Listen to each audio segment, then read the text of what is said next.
పుత్ర పవిత్ర ఆత్మనామమున ఆమేన్. ఆదికాండము 2వ అధ్యాయము 3వ వాక్యము.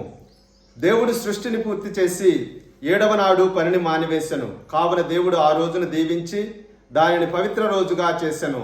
ఇది ప్రభుని వాక్కు. సర్వేశ్వరునికి వందనములు.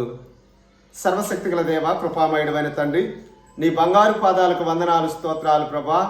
ఈ యొక్క ఉదయకాల సమయము మీరు ఇచ్చినటువంటి గొప్ప ధన్యతను బట్టి మీకు వేలాది స్తోత్రాలు.